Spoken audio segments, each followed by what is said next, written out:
আমার নবীজির সম্মান আছে না নাই? একটু আওয়াজ দিয়ে বলতে হবে, সম্মান আছে না নাই? আল্লাহ তাআলা এই দৃশ্যটা হালিমাকে দেখে এটাই বুঝিয়ে দিলেন, হে হালিমা, তুমি কি ছোট্ট মুহাম্মদ মনে করে তুমি কি তাকে অসম্মানী করতে চাও?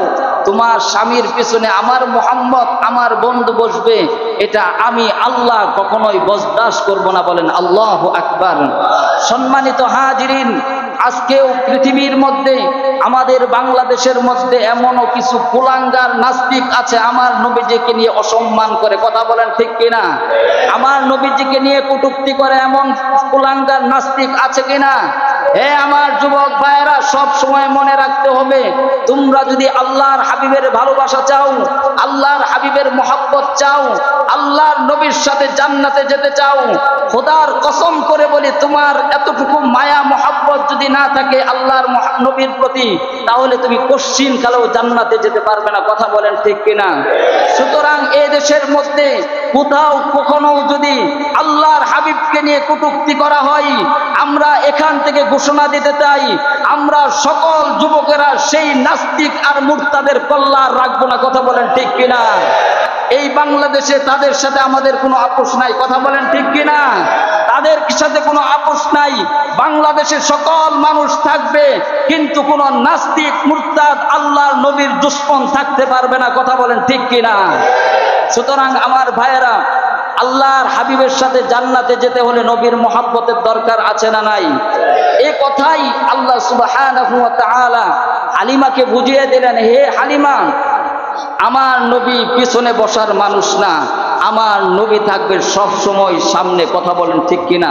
সম্মানিত হাজিরিন, আমরা গত সপ্তাহে আলোচনা শুনছিলাম নবীজির জন্মের সময় কি কি অলৌকিক ঘটনা ঘটেছিল, এবং রাসূল সাল্লাল্লাহু আলাইহি ওয়াসাল্লামের বয়স যখন 7 দিন, তখন আল্লাহর হাবিবের নাম রাখা হয়েছিল মুহাম্মাদুর রাসূলুল্লাহ সাল্লাল্লাহু আলাইহি ওয়াসাল্লাম। আজকে আমি আপনাদের সামনে যে বিষয়টি নিয়ে আলোচনা করব, যে রাসূল সাল্লাল্লাহু আলাইহি ওয়াসাল্লাম মা হালিমাতুস সাদিয়ার ঘরে যাওয়ার পর থেকে নবুয়ত প্রাপ্ত পর্যন্ত কি কি ঘটনা ঘটেছিল এবং কিভাবে তিনি বড় হলেন, কিভাবে জীবন যাপন করলেন, এই বিষয়টি নিয়ে সংক্ষেপে আপনাদের সামনে কিছু আলোকপাত করার চেষ্টা করব। সকলেই পড়ি ইনশাআল্লাহ। আমরা সকলেই জানি নবীজি সাল্লাল্লাহু আলাইহি ওয়াসাল্লাম জন্মের পূর্বেই নবীজির বাবা দুনিয়া থেকে বিদায় নিয়ে চলে গেছে। আর যখন একজন বাবা সন্তানের চলে যায় তাকে বলা হয় ইয়াতীম। তাকে কি বলা হয়? তাকে ইয়াতীম বলা হয়। আর পৃথিবীর মধ্যে যে সকল সন্তানদের বাবা মা নেই, তারাই একমাত্র বুঝে যে বাবার ছায়াটা কত বড়, ঠিক কিনা? আল্লাহর হাবিব যখন দুনিয়াতে আসলেন, আসার পরেই বাবা হারা এবং তেমন টাকা পয়সারও মালিক না। আপনারা জানেন, যখন বনু সাদ গোত্রের মহিলারা মক্কা নগরীতে সন্তানদেরকে, বাচ্চাদেরকে নিতে আসলেন, আসার পর যত বড় বড় ধনী ব্যক্তিরা আছে তাদের সন্তানগুলোই তারা নিয়ে চলে গেলেন।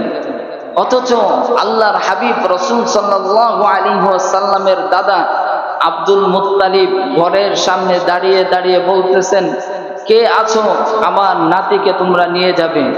অথচ কেউ কর্ণপাত করে নাই, কেউ সাড়া দেয় নাই। এর একটাই কারণ, তিনি একজন এতিম ছিলেন, যার কারণে সে সমস্ত মহিলারা আল্লাহর হাবিবকে নেওয়ার জন্য কোনো সাড়াও দেন নাই। আল্লাহর হাবিবের দুঃখ তো এটা বড় একটা কষ্ট, দুঃখ। এই জন্য আল্লাহ তাআলা যখন নবুয়ত প্রাপ্ত করলেন, এরপরে কত দুঃখ কষ্ট মক্কা নগরীতে করেছেন, এটা আমরা সকলেই জানি।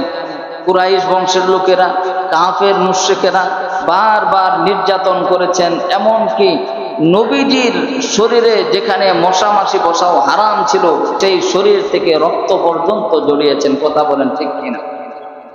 এমন দুঃখ কষ্ট করার কারণে আল্লাহ তাআলা নবীজিকে ডেকে বললেন, ওগো নবীজি, আপনি কোনো চিন্তা করেন না। এই বিষয়টি আল্লাহ তাআলা সূরাতুদ দুহার মধ্যে বলেন, আলাম ইয়াজিদকা ইয়াতীমান ফাআওয়া।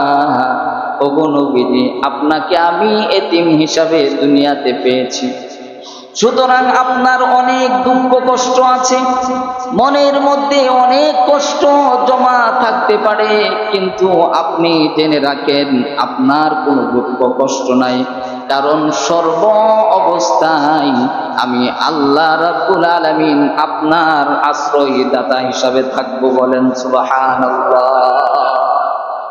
দেখবেন এখনো সমাজের মধ্যে একজন মানুষ, একজন সন্তানের যাদের বাবা মা আছে তাদের যেমন একটা মূল্যায়ন আছে, তাদের যেমন একটা মর্যাদা আছে, আমাদের এই সমাজের মধ্যেও আমরা দেখি ওই সমস্ত এতিমদের মর্যাদা মূল্যায়ন তারা পায় না। কথা বলেন ঠিক কিনা? অথচ আল্লাহর হাবিব বলেছেন, হে পৃথিবীর উম্মতেরা, আমি ছিলাম এতিম, এবং যে সমস্ত বান্দারা এতিমদেরকে মহাব্বত করবে, লালন পালন করবে, ওই সমস্ত ব্যক্তিদের জন্য, ওই সমস্ত অভিভাবকদের জন্য একটি সুসংবাদ। সেই সুসংবাদটি কি? আল্লাহর হাবিব বলেন, আনা ওয়া কাফিরুল ইয়াতীমি ফিল জান্নাতি হাকাযা। আল্লাহর হাবিব ওই সমস্ত অভিভাবকদেরকে ডেকে বলেন, যে সমস্ত ব্যক্তিরা একজন এতিমকে লালন পালন করবে, শিক্ষা দীক্ষা দিবে, এবং ওই সমস্ত এতিমদেরকে যদি মন থেকে ভালোবাসে এবং পোশাক আদি দেয়, খাবার পর্যন্ত ওই সন্তানদেরকে এতিমদেরকে দেয়, আল্লাহর হাবিব এইভাবে দুইটি আঙ্গুল দেখিয়েছেন। কয়টি আঙ্গুল? শাহাদাত আঙ্গুলি এবং মধ্যমা আঙ্গুলি, এই দুইটি আঙ্গুল এভাবে সাহাবায়ে কেরামদেরকে দেখাইলেন আর বললেন, এই দুইটা আঙ্গুল যেমন পাশাপাশি, এমনি ভাবে কোনো ব্যক্তি যদি এতিমকে লালন পালন করে, মুহাব্বত করে, কাল কিয়ামতের কঠিন ময়দানে যখন বান্দা কঠিন মুসিবতের মধ্যে থাকবে, এতিমকে লালন পালন করার কারণে এর উসিলা করে আল্লাহ রাব্বুল আলামিন আমাকে আর এতিমের অভিভাবককে যেমন আঙ্গুল দুটি পাশাপাশি, এমনি ভাবে আমি নবীর সাথে পাশাপাশি দাঁড় করায় দিবে। তাহলে এতিমদের লালন পালন করার দরকার আছে না নাই? এতিমদেরকে মহব্বত করার দরকার আছে না নাই? আজকে থেকে আমরা চেষ্টা করব আমাদের আশপাশে যে সমস্ত এতিমরা আছে তাদেরকে আমরা লালন পালন করার চেষ্টা করব। আর যদি সেটাও না পারি, কমপক্ষে তাদেরকে পোশাক আদি, খাবার খরচ আদি দেওয়ার চেষ্টা করব, শিক্ষা দীক্ষা দেওয়ার চেষ্টা করব। পারবো তো ইনশাআল্লাহ? আল্লাহ তাআলা সকলকেই তৌফিক দান করেন। সকলে পড়ি আমিন। আমি যে কথাটি বলতেছিলাম যে নবীজি সাল্লাল্লাহু আলাইহি ওয়াসাল্লাম এতিম হওয়ার কারণে কোনো মহিলারাই তাকে নিলেন না, কিন্তু এই সময়ে হযরতে মা হালিমাতুস সাদিয়া, তিনি একজন গরিব মানুষ ছিলেন। তার একটা ঘোড়া ছিল খুবই দুর্বল, অন্যান্য মহিলাদের যে ঘোড়া ছিল খুব সবল ছিল, তারা সকলেই ৩-৪ ঘন্টা আগে চলে আসছে। আসার পর যত ধনী ব্যক্তিদের সন্তানাদি আছে তাদেরকে তারা নিয়ে চলে গেছে। এবার মা হালিমাতুস সাদিয়া একেবারে শেষের দিকে আসলেন। এরপর হযরতে মা হালিমাতুস সাদিয়া বলতেছেন যে আমি যখন আসলাম, এসে খবর পেলাম যে সকল সন্তানদেরকে নিয়ে চলে গেছে, একমাত্র একজন সন্তান আছেন, তিনি হচ্ছে মুহাম্মাদুর রাসূলুল্লাহ সাল্লাল্লাহু আলাইহি ওয়াসাল্লাম। আমার মুসলমান বন্ধুগণ, মা হালিমাতুস সাদিয়া বলেন, আমি যখন আমার স্বামী সহ তায়েফ থেকে মক্কা নগরীতে আসি, আমরা সন্তান লালন পালন করার বিনিময়ে কিছু টাকা পয়সা পাইতাম। আমি খুবই একজন গরিব ছিলাম, আমার ঘোড়াটাও দুর্বল ছিল। যখন মক্কা নগরীতে আসলাম, আসার পর যাদের সবল ঘোড়া ছিল তারা সকলেই আগে চলে আসছে, এবং যে সমস্ত ধনী ব্যক্তিদের সন্তান আছে তাদেরকে তারা নিয়ে চলে গেছে। এখন এমন একটা অবস্থা, এই অবস্থা দেখে আমার স্বামীকে ডেকে বললাম, ও প্রাণের স্বামী, আমরা এমন একটা সময় চলে আসছি যে সময় একটা সন্তানও নাই, মাত্র একটা সন্তান আছে, তাও আবার এতিম, যার টাকা পয়সাও কম। এখন আমরা কি করতে পারি? যেহেতু শুধু তায়েফ থেকে আমরা এসেছি, শুধু খালি হাতে ফিরে গেলে লাভ কি? এই এতিম বাচ্চাটাকেও যদি নিয়ে যাই, যদিও কিছু টাকা পাই, তাহলেও তো আমাদের লাভ হবে। তখন তার স্বামী ডেকে বললেন, হে আমার স্ত্রী, তুমি যাও সন্তানকে দেখো, যদি সন্তানকে তোমার পছন্দ হয় তাহলে তাকে নিয়ে নাও। এবার মা হালিমাতুস সাদিয়া মা আমেনার ঘরে চলে গেলেন। মা আমেনার ঘরে প্রবেশ করে দেখলেন আমার আপনার নবীজি বিছানায় শুয়ে আছেন। যখন নবীজি শুয়ে আছেন এই দৃশ্যটা দেখলেন, মা হালিমাতুস সাদিয়া বলেন, আমি নবীজির দিকে তাকাইলাম, মনে হয় কোনো মানুষ এখানে শুয়ে নাই, মনে হয় পূর্ণিমার একটি চাঁদ এখানে শুয়ে আছে। বলেন সুবহানাল্লাহ। নবীজি শুয়ে আছেন।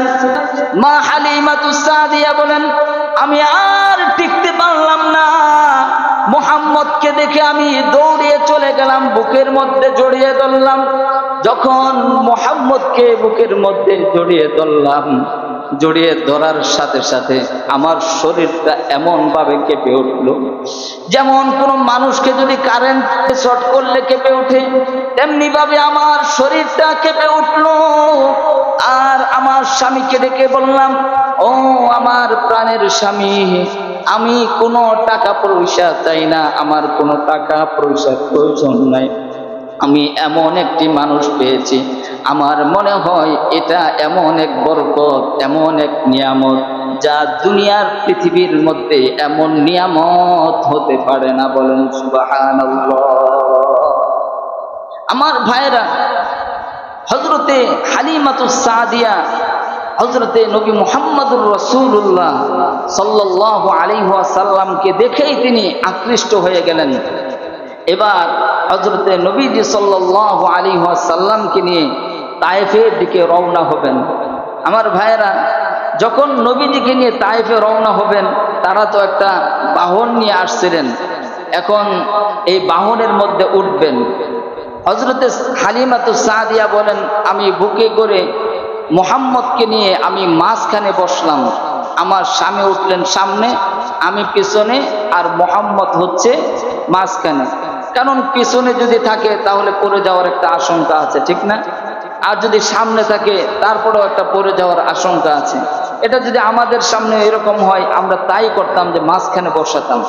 কিন্তু আল্লাহ তাআলা যে নবীজিকে এত সম্মান দিয়েছেন, এত মর্যাদা দিয়েছেন, সেটা তো হালিমাতুস সাদিয়া জানেন না। আল্লাহু আকবার। আমার প্রিয় ভাইয়েরা, হালিমাতুস সাদিয়া বলেন, যখন আমরা তাওয়াফের দিকে রওনা হলাম, আমরা বাহনে উঠব, এমন সময় আমি মুহাম্মদকে কোলে নিয়ে মাঝখানে বসালাম। আর আমার স্বামী যেহেতু ড্রাইভার, এই ঘোড়াটা চালাবে, তার জন্য আমার স্বামী সামনে বসল। স্বামী যখন সামনে বসে উঠলেন, বসার সাথে সাথে ঘোড়াটি আর এক মুহূর্ত দেরি নয়, ঘোড়াটি ধপাস করে নিচে বসে গেল। হযরতে মা হালিমাতুস সাদিয়া অবাক দৃষ্টিতে তাকিয়ে রইলেন, এটা আবার কেমন হলো? কি ব্যাপার, আমার স্বামী বসার সাথে সাথেই কেন এই ঘোড়াটা নিচে বসে গেল? হালিমাতুস সাদিয়া স্বামীকে ডেকে বললেন, আপনি নিচে চলে আসেন। আর হালিমাতুস সাদিয়া যখন নবীজিকে দেখেছিলেন, তখনই তিনি মনে মনে ভাবছিলেন, এটা এমন কোন সাধারণ মানুষ না, মনে হয় আল্লাহর পক্ষ থেকে কোনো একটা নূর। তিনি এগুলো মনে মনে ভাবতেছেন, আর স্বামীকে বললেন, আপনি নিচে চলে আসেন। যখন তার স্বামী বাহন থেকে নিচে নামলেন, নিচে নামার সাথে সাথে আবার ঘোড়াটি লাফ দিয়ে দাঁড়িয়ে গেছে। বলেন আল্লাহু আকবার। এখন হালিমাতুস সাদিয়া চিন্তা করতেছেন, তাহলে আমরা কিভাবে যাব? স্বামীকে বললেন, ঠিক আছে, আপনি আবার উপরে ওঠেন। আবার যখন উঠলেন, উঠার সাথে সাথে আবার ঘোড়াটা বসে গেল। এবার মা হালিমাতুস সাদিয়া বলেন, আমার আর বুঝার বাকি রইল না। এটা কোনো সাধারণ মানুষ নয়। তিনি তার স্বামীকে ডেকে বললেন, আপনি মাঝখানে বসেন আর শিশু মুহাম্মদকে সামনে বসান। আপনি শিশু মুহাম্মদকে সামনে বসান।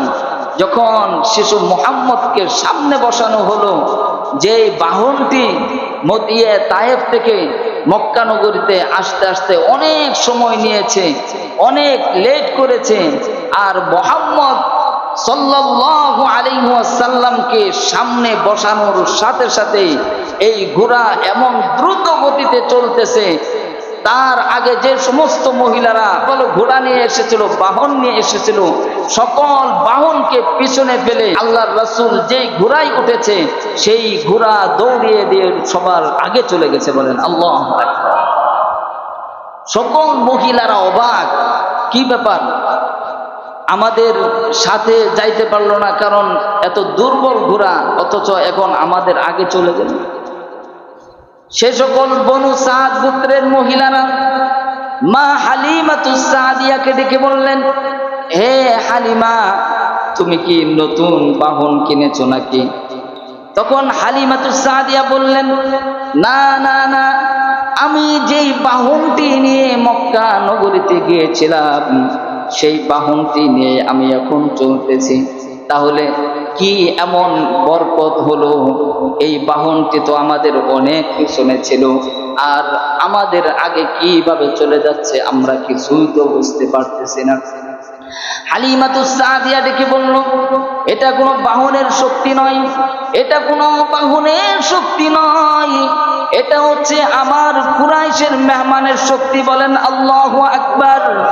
যখন মুহাম্মদকে এই বাহনের সামনে চড়ানো হয়েছে, সাথে সাথেই ঘোড়ার এত শক্তি আল্লাহ তাআলা দান করেছেন, সকল ঘোড়াকে পিছনে ফেলে এই ঘোড়াটা সবার আগে চলে গেছে। বলেন সুবহানাল্লাহ। সম্মানিত হাজিরিন, আপনারা বলুন তো, আমার নবীজির সম্মান আছে না নাই? একটু আওয়াজ দিয়ে বলতে হবে, সম্মান আছে না নাই? আল্লাহ তাআলা এই দৃশ্যটা হালিমাকে দেখে এটাই বুঝিয়ে দিলেন, হে হালিমা, তুমি কি ছোট্ট মুহাম্মদ মনে করে তুমি কি তাকে অসম্মানী করতে চাও? তোমার স্বামীর পিছনে আমার মুহাম্মদ, আমার বন্ধু বসবে, এটা আমি আল্লাহ কখনোই বরদাস্ত করব না। বলেন আল্লাহু আকবার। সম্মানিত হাজিরিন, আজকেও আমাদের বাংলাদেশের মধ্যে এমনও কিছু কুলাঙ্গার নাস্তিক আছে আমার নবীজিকে নিয়ে অসম্মান করে। কথা বলেন ঠিক কিনা? আমার নবীজিকে নিয়ে কটূক্তি করে এমন কুলাঙ্গার নাস্তিক আছে কিনা? হে আমার যুবক ভাইয়েরা, সব সময় মনে রাখতে হবে, তোমরা যদি আল্লাহর হাবিবের ভালোবাসা চাও, আল্লাহর হাবিবের মহব্বত চাও, আল্লাহর নবীর সাথে জান্নাতে যেতে চাও, খোদার কসম করে বলি, তোমার এতটুকু মায়া মহব্বত যদি না থাকে আল্লাহর নবীর প্রতি, তাহলে তুমি কোশ্চিন কালেও জান্নাতে যেতে পারবে না। কথা বলেন ঠিক কিনা? সুতরাং এই দেশের মধ্যে কোথাও কখনো যদি আল্লাহর হাবিবকে নিয়ে কটূক্তি করা হয়, আমরা এখান থেকে ঘোষণা দিতে চাই, আমরা সকল যুবকেরা সেই নাস্তিক আর মুরতাদের কল্লা রাখবো না। কথা বলেন ঠিক কিনা? এই বাংলাদেশে তাদের সাথে আমাদের কোনো আপোষ নাই। কথা বলেন ঠিক কিনা? তাদের সাথে কোনো আপোষ নাই। বাংলাদেশে সকল মানুষ থাকবে, কিন্তু কোন নাস্তিক মুরতাদ আল্লাহর নবীর দুশমন থাকতে পারবে না। কথা বলেন ঠিক কিনা? সুতরাং আমার ভাইয়েরা, আল্লাহর হাবিবের সাথে জান্নাতে যেতে হলে নবীর মহব্বতের দরকার আছে না নাই? এই কথাই আল্লাহ সুবহানাহু ওয়া তাআলা হালিমাকে বুঝিয়ে দিলেন, হে হালিমা, আমার নবী পিছনে বসার মানুষ না, আমার নবী থাকবে সব সময় সামনে। কথা বলেন ঠিক কিনা? আমার ভাইয়েরা, আমার খুব কষ্ট হয়, আমরা এমন এক নবীর উম্মত হয়েছি যেই নবীজি সাল্লাল্লাহু আলাইহি ওয়াসাল্লাম সর্বপ্রথম জান্নাতের গেটে গিয়ে টোকা দিবেন। বলেন সুবহানাল্লাহি ওয়া বিহামদিহি। শুধু তাই নয়, অন্যান্য উম্মতদেরকে নিয়ে এই নবীজি প্রথমেই জান্নাতের গেটে যাবেন না, সর্বপ্রথম এই আখেরি জামানার উম্মতদেরকে নিয়ে আল্লাহর হাবিব জান্নাতে প্রবেশ করবেন। বলেন সুবহানাল্লাহ। সুতরাং আমার ভাইয়েরা, এই জন্য আল্লাহর হাবিবের মহব্বত দরকার আছে, আনুগত্যের দরকার আছে। আর আল্লাহর হাবিবের আনুগত্য অনুসরণ হবে তখন যখন যখন আমরা আল্লাহর রাসূলকে মহব্বত করব এবং আল্লাহর রাসূলের যে বিষয়গুলো আমাদের সামনে উপস্থাপন করেছে এই বিষয়গুলোর উপর আমল করব, আল্লাহ তাআলা আমাদের সকলকে আমল করার তৌফিক দান করুন। সকলে পড়ি আমিন। সম্মানিত হাজিরিন, এরপরে যখন তায়েফে চলে গেলেন, যাওয়ার পর আল্লাহর রাসূল ঘরে প্রবেশ করার সাথে সাথে আরো বরকত আরম্ভ হয়ে গেল। বলেন সুবহানাল্লাহ। কেমন বরকত? মা হালিমাতুস সাদিয়ার স্তনে একেবারেই দুধ ছিল না। একজন সন্তান ছিলেন আব্দুল্লাহ নামে, মুহাম্মদ সাল্লাল্লাহু আলাইহি ওয়াসাল্লামের দুধ ভাই। ওই একজন সন্তানকে দুধ পান করাইতে পারতেন না, এত কম দুধ ছিল। যখন আল্লাহর হাবিব স্তনে মুখ দিয়েছেন, সাথে সাথেই মা হালিমাতুস সাদিয়ার স্তনে দুধে ভর্তি হয়ে গেছে। বলেন সুবহানাল্লাহ। শুধু তাই নয়, হালিমাতুস সাদিয়ার যে বকরিগুলো আছে, এই বকরিগুলো একেবারে জীর্ণ শীর্ণ ছিল। যখন আল্লাহর হাবিব ঘরে গেলেন, যাওয়ার পরেই যখন এই বকরিগুলো চড়াইতেন, ঘাস খাওয়াইতেন, খাওয়ার সাথে সাথে আল্লাহ তাআলা এত বরকত দিয়েছেন, যেখানে তাদের দুধই হতো না, এখন নিজেরা খেয়েও অন্যদের কাছে দিতে পারে এবং অন্যর কাছে বিক্রিও করতে পারে। বলেন সুবহানাল্লাহ। এই দৃশ্যগুলো যখন অন্যান্য মহিলারা দেখে, তাদের রাখালকে বলে, তোমরা আমার এই উটগুলো নিয়ে ওই হালিমা যেখানে তার বকরিগুলোকে ঘাস খাওয়ায়, যেখানে চড়ায়, যেখানে পানি খাওয়ায়, সেখানে খাওয়াবে। এখন আপনারা বলুন তো, যে তারা যদি ওই জায়গায় নিয়ে ঘাস খাওয়ায় আর পানি খাওয়ায়, হালিমার যে বরকত পেয়েছে সেই বরকত কি তারা পাবে? পাবে না। এবার বনু সাদ গোত্রের মহিলারা মা হালিমাতুস সাদিয়ার কাছে চলে গেলেন, বললেন, আমাদেরকে একটু বলে দাও, তুমি কোথায় ঘাস খাওয়াও, কোথায় পানি খাওয়াও? এমন যেখানে তুমি পানি খাও আমরা সেখানেই পানি খাওয়াতে চাই, কারণ তুমি যেখানেই পানি খাও, যেখানেই ঘাস খাও, সেখানেই বরকত আর বরকত। এবার মা হালিমাতুস সাদিয়া ডেকে বললেন, ও আমার বান্ধবীরা শোনো, এটা ঘাসের কোনো শক্তি না, এটা কোনো ভক্তির শক্তি না, এটা ঘাসের কোনো বরকত না, এটা বরকত হচ্ছে আমি যে কুরাইশি মেহমান নিয়ে এসেছি, কুরাইশি মেহমানের বরকতে আল্লাহ তাআলা এত নিয়ামত দান করেছেন। বলেন সুবহানাল্লাহ। তো হালিমাতুস সাদিয়া এত বরকত পাইতেছেন। এমনি এমনি কিছুদিন চলে গেল। যাওয়ার পর আল্লাহর রাসূল সাল্লাল্লাহু আলাইহি ওয়াসাল্লাম একদিন বিকাল বেলায় খেলার মাঠে বাচ্চাদের সাথে খেলতেছেন। সেখানে আবার তার দুধ ভাই আব্দুল্লাহ ছিলেন। এমন সময় দুইজন ব্যক্তি আসলেন। আসার পর আল্লাহর হাবিবকে সেই মাঠের মধ্যে শোয়ায়া দিলেন। শোয়ায়া দেওয়ার পর একেবারে এই গলা থেকে নিয়ে নাভি পর্যন্ত কাটলেন। কাটার পরে কলবটা বের করলেন। বের করার পরে সেখানে একটি কালো অংশ ছিল। সেই কালো অংশটি জমজমের পানি দিয়ে ধৌত করলেন। এরপর আবার সেলাই করে সুন্দর করে রেখে ওই দুই ব্যক্তি চলে গেলেন।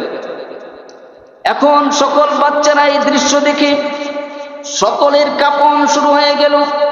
সকলেই ভয় পেয়ে গেলেন। ভয় পাওয়ার পরে দুধ ভাই দৌড়ায় চলে গেলেন মা হালিমাতুস সাদিয়ার কাছে। গিয়ে বললেন, কুতিলান নবী সাল্লাল্লাহু আলাইহি ওয়াসাল্লাম, ওগো মা, আমার দুধ ভাইয়ের সাথে আমরা খেলার মাঠে খেলা করছিলাম, এমন সময় দুই ব্যক্তি আসলো। আসার পর আমার কুরাইশি বন্ধুকে, কুরাইশি ভাইকে তারা হত্যা করে ফেলেছে। মা হালিমাতুস সাদিয়া যখন একথা শুনলেন, শোনার সাথে সাথে দৌড়িয়ে চলে গেলেন। দৌড়িয়ে চলে যাওয়ার পর দেখলেন নবীজি সেখানে বসে আছে স্বাভাবিকভাবে, কিন্তু মুখের মধ্যে, চেহারার মধ্যে একটা ভয়ের ছাপ। এবার হযরতে হালিমাতুস সাদিয়া জিজ্ঞাসা করলেন, ও আমার বাবা, তোমার কি হয়েছে? তখন নবীজি বর্ণনা করলেন, ওগো মা, দুইজন ব্যক্তি আসলেন। আসার পর আমার এই গলা থেকে নিয়ে নাভি পর্যন্ত ছিঁড়ে ফেললেন, কেটে ফেললেন। এরপর ভিতর থেকে কলব বের করলেন। কলব বের করার পরে সেখানে একটা কালো অংশ দেখলাম, সেটাকে ফেলে দিয়ে আমার এই কলবটাকে জমজমের পানি দ্বারা ধৌত করলেন। এরপর তারা দুজন মিলে এখান থেকে চলে গেলেন। এর আগে একটা ঘটনা হচ্ছে, যে আল্লাহর রাসূলকে যখন নিয়ে আসছিলেন হালিমাতুস সাদিয়া 2 বছরের চুক্তি করে, কয় বছরের একটু সবাই বলেন, 2 বছরের চুক্তি করে নিয়ে আসছিলেন যে 2 বছর এখানে তাইফে থাকবে, এরপর আবার ফেরত দিয়ে আসবে। তো 2 বছর যখন শেষ হয়ে গিয়েছিল, হালিমাতুস সাদিয়া আবার মা আমেনার কাছে গেলেন। যাওয়ার পর বলতেছেন যে আমি তো 2 বছর রাখলাম, তার সাথে আমার একটা মহব্বত হয়ে গেছে, আমি আপনার সন্তানকে আরো 2টি বছর রাখতে চাই। তখন আমেনা চিন্তা করলেন যে আমার সন্তানকে তো কেউ নিতে চায় নাই, যেহেতু হালিমা দরদ দেখে নিয়ে গেছে, ঠিক আছে আপনি আর 2 বছর রাখেন, এরপর আমার সন্তানকে আমার কাছে আবার ফেরত দিয়ে যাবেন। তো এই যে ঘটনা, এটা হচ্ছে সাক্ষ্যে সদর বলে। এই যে 2 জন ফেরেশতা এসে যে বুক ফেরেছেন, এটাকে কি বলা হয়? আরবিতে বলা হয় সাক্ষ্যে সদর। কি বলা হয়? সাক্ষ্যে সদর। ওই সময়ে রাসূল সাল্লাল্লাহু আলাইহি ওয়াসাল্লামের বয়স ছিল 4 বছর। কয় বছর? 4 বছর বয়সে এমন একটা ঘটনা ঘটলো। অর্থাৎ ওই যে 2 বছরের কথা বলেছিলেন যে আমি আবার 2 বছর রাখি, এখন 2 বছর শেষ হয়ে যাচ্ছে, কিন্তু মা হালিমা তো আর ফেরত দিতে চায় না। এখন আপনারা বলেন, এমন একটা বরকতি মানুষ কেউ কি ফেরত দিতে চায়? আমরা যদি এরকম একটা টাকার মেশিন পাই, বরকতি মানুষ পাই, কেউ কি ফেরত দেব? হালিমাতুস সাদিয়া তো আর ফেরত দিতে চায় না। এমন একটা ঘটনা ঘটেছে। এই ঘটনা দেখার পর তিনি চিন্তা করলেন যে আর মুহাম্মদকে রাখা যাবে না, কারণ অন্যের সন্তান কখন কি হয়ে যায় তখন আমার উপর চাপ আসবে। সুতরাং এই ঘটনার পরেই মা হালিমাতুস সাদিয়া পরের দিনই আমেনার কাছে দিয়ে আসলেন, বললেন যে তোমার সন্তান তুমি রাখো। আমার মুসলমান ভাইয়েরা, এই যে সাক্ষ্যে সদরটা হয়েছিল, এটা কেন? এটার কারণ হলো, মুফাসসিরিনে কেরাম বলেন সাক্ষ্যে সদর হওয়ার কারণ হচ্ছে যে যখন এই সাক্ষ্যে সদর করা হয়েছিল, একটা কালো অংশ ছিল যেখানে এক শয়তান বসবাস করে। কি বসবাস করে? সকলের কলবের মধ্যে কি বসবাস করে? শয়তান বসবাস করে, আর ওইখানে বসবাস করেই আমাদেরকে ধোঁকা দিতে থাকে। সুতরাং আল্লাহর হাবিবকে 4 বছর বয়সে প্রথম সাক্ষ্যে সদর করে সেই অংশটা ফেলে দিয়ে জমজমের পানি দ্বারা পবিত্র করে দিলেন। বলেন আল্লাহু আকবার। সুতরাং আল্লাহর হাবিব একেবারে পবিত্র হয়ে গেলেন। আর 2 নাম্বার কারণ যেটা বলেন যে হালিমাতুস সাদিয়া তো এই মুহাম্মদকে আর দিতে চাচ্ছে না। এই যে একটা ভয়, এই ভয় না হলে কি হালিমাতুস সাদিয়া মুহাম্মদকে ছাড়তো? কথা বলেন, ছাড়তেন না। এই 2টা কারণে আল্লাহ তাআলা 4 বছর বয়সে সাক্ষ্য সদর করলেন। এরপর যখন 6 বছর বয়স আরম্ভ হলো, আল্লাহর রাসূল সাল্লাল্লাহু আলাইহি সাল্লাম একটু বড় হলেন। অনেকেই বিকাল বেলার খেলার মাঠে খেলে, ঠিক না? আমরাও এক সময় খেলেছি, এখন তো আর খেলাধুলা নাই। এখন হচ্ছে সবাই স্কুল বা যেখান থেকে হোক এসে সবাই মোবাইল নিয়ে ব্যস্ত, ঠিক কিনা? আমরা কিন্তু এক সময় খেলার মাঠে বিকালবেলা খেলতাম, ঠিক না? এমনি ভাবে রাসূল সাল্লাল্লাহু আলাইহি ওয়াসাল্লাম যখন বাচ্চারা খেলতেন তখন নবীজি দাঁড়িয়ে থাকতেন। আমার ভাইয়েরা, আমরা সকলেই জানি নবী মুহাম্মদুর রাসূলুল্লাহ সাল্লাল্লাহু আলাইহি ওয়াসাল্লামের বাবা দুনিয়া থেকে জন্মের আগেই বিদায় নিয়ে চলে গেছে। যখন নবীজি খেলার মাঠে দাঁড়ায় থাকতেন আর বাচ্চারা খেলতেন দেখতেন, আর সন্ধ্যা হয়ে যেত, সকলের অভিভাবকরা সন্ধ্যার সময় আসতেন আর সকল সন্তানদেরকে হাত ধরে ধরে ধরে বাড়িতে নিয়ে যাইতেন। এমন ভাবে কয়েকদিন চলে যায়। নবী তো ছোট্ট মানুষ, তার খুব কষ্ট লাগে। সবার বাবারা আসে, সবার বাবারা তাদের সন্তানদেরকে হাত ধরে ধরে বাড়িতে নিয়ে যায়, কিন্তু আমার তো বাবা আসে না, আমার তো বাবা আসে না। এই বলে একদিন হযরতে আমিনার কাছে বললেন, ও গো মা, আমি প্রত্যেক দিন সন্ধ্যা বেলায় দেখি সকলের অভিভাবকরা সন্তানদেরকে নিয়ে যায়, আমার এমনও হয় রাত হয়ে যায়, আমাকে নেওয়ার মতো একটা মানুষও আসে না। আমার বাবা কোথায়? আমার বাবাকে দেখতে চাই। এবার আমিনা চিন্তা করলেন, তার বাবা তো দুনিয়া থেকে বিদায় নিয়ে চলে গেছে। ওই রাতে তার দাদা আব্দুল মুত্তালিবকে বললেন, ওগো শ্বশুর বাবা, মুহাম্মদ তো তার বাবাকে দেখতে চায়, আমি এখন কি করব? আপনি যদি অনুমতি দেন তার বাবাকে না দেখাতে পারলেও তার বাবার কবরটা জিয়ারত করা নিয়ে আসি। আমার মুসলমান ভাইরা, আল্লাহর হাবিব নবী মুহাম্মদুর রাসূলুল্লাহ সাল্লাল্লাহু আলাইহি ওয়াসাল্লামকে নিয়ে সকাল বেলায় মা আমেনা এবং তার দাসী ছিলেন, তার দাসীকে নিয়ে মদিনার দিকে রওনা হয়ে গেলেন। সুদূর পথ, অনেক পথ। আমরা যারা মক্কাতে গিয়েছি, মক্কা থেকে মদিনা পর্যন্ত, এখন তো গাড়ি ঘোড়া আছে, ওই সময় তো কোনো গাড়ি ঘোড়া ছিল না, হেঁটে চলে যেতে হতো। এবার মা আমেনা তার সন্তানকে নিয়ে বাবার কবরে গেলেন, বাবার কবর জিয়ারত করলেন। জিয়ারত করে যখন তারা আবার মক্কার দিকে রওনা হলেন, আবুয়া নামক জায়গায় হযরতে মুহাম্মদুর রাসূলুল্লাহ সাল্লাল্লাহু আলাইহি ওয়াসাল্লামের মাও ইন্তেকাল করে ফেললেন।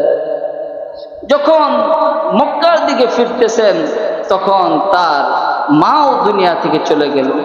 আমার মুসলমান ভাইয়েরা, একটা বার বোঝার চেষ্টা করুন, নবীজির যখন 6 বছর বয়স, কেমন কষ্ট, কেমন দুঃখ, যেখানে বাবাও চলে গেছে, আবার বাবাকে দেখতে গিয়ে মাকেও হারাইলেন। এইভাবে যখন মাকে হারাইলেন, তোকে উম্মে আইমান কুলে করে নিয়ে মক্কার দিকে রওনা হলেন।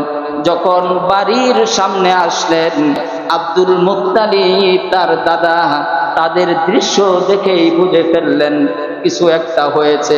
তখন জিজ্ঞাসা করলেন, আমেনা কোথায়? তখন উম্মে আইমান জবাব দিলেন, আমরা যখন আবুয়া নামক জায়গায় আসলাম, আসার পর আমেনা দুনিয়া থেকে বিদায় নিয়ে চলে গেছে।